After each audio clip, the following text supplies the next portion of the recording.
colder on average when you pick. Okay, yeah, that was going to be my next question. What if I pick a random point in June from 1989 to 2018, and I pick a random point in June from 1959 to 1988? What am I finding there in Sydney? I think you expect the 1989 to 2018. That's expected to be hotter.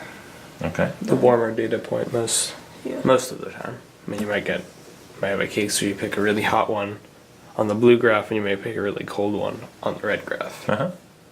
But the majority of the time, you should find that the red graph has the warmer point. Nice. Okay, so can you pick another month that's labeled here, and tell me what you see in that month? Just pick any month you want. How about October? Okay, so point to that so people know where you're looking. And it's this graph here. Okay, so tell me what you're seeing there on the October graph. Well, it seems like it's actually both graphs are a lot hotter than the June graph. Oh, that's interesting. So, weird. Why is it hotter in October than it is in June? It's reversed there, the months thing. What do you mean? June is like May, June, and like this is sort of their winter. Okay, yeah, so it's a little bit different than here. Yeah. Okay, so October's warmer than June. That's a good thing to notice. And let's see, seems like we also have a peak around 67 degrees for the red graph. Okay. And the peak, it's around 65 degrees, so you're expected to get around 2 degrees warmer on average. For the minimum temperature. Yeah. Yeah, interesting. Okay. You pick a month. We'll do April. Okay. So the red one's actually kind of interesting in April because it kind of has two humps. Oh, yeah. And I think the other one does too, but it's kind of harder to see. Okay. Oh, nice. That's a neat thing to notice.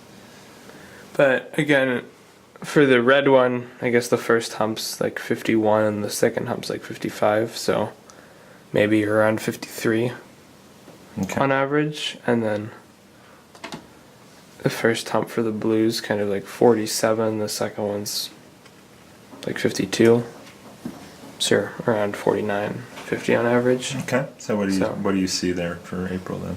Again, it looks like that the average temperature is warmed overall since in the 30 years, I guess, between 1988 and 2018. Okay.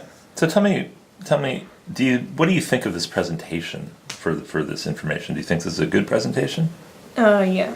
Okay. Because it kind of clearly shows that all of the more recent graphs, the red graphs, are on average hotter than the blue graphs. Okay, what do you think of this presentation? I mean, I think it's kind of hard to focus on an individual graph here because there's a lot of overlap between them. Maybe if you spread out this a bit more so that each individual graph wasn't touching the other graphs, like kind of in this area, everything's clustered together. It's hard to see kind of what's what at first.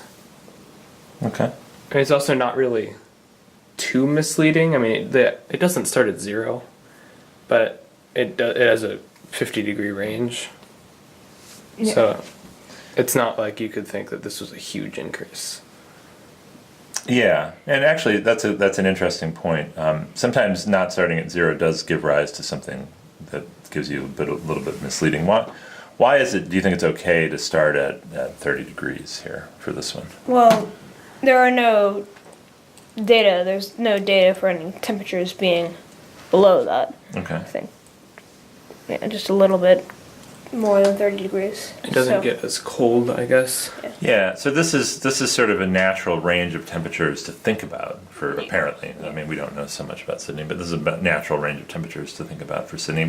We live in Boston, and so do you think stopping your chart at 30 degrees for the average low temperature would work? No, it would not. No. Where do you think you'd need to go? Maybe down to like 0, maybe. You'd probably want to go lower. But yeah, probably just lower to be than safe. that, just to be safe. Yeah. So that's going to vary by city, but that's good. What do you think would be a bad way to present this data? Like, what would be a worse way to present the data? Well, I guess if you presented the graphs separately, if you had two different graphs, Okay. because it's kind of harder to tell Yeah. what's going on. All right. Anything else? It would be another bad way to present the data. If you, I guess, grouped both of these together.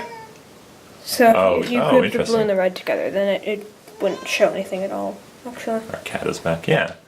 Great. Good. Great. If you showed those graphs completely separately from each other, it would be hard to see the difference just looking at it. And you're right. If you just lumped everything together, you might get a distribution, and you wouldn't notice that the first 30 years was cooler Yeah. than the next 30 years. Yeah. Great.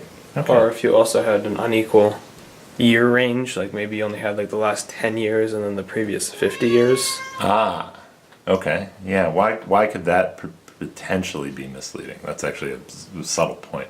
Well, if you had, like, maybe if you had a warm year or two, that would influence it, like, influence 10 years more than it would influence 50 years. Very good.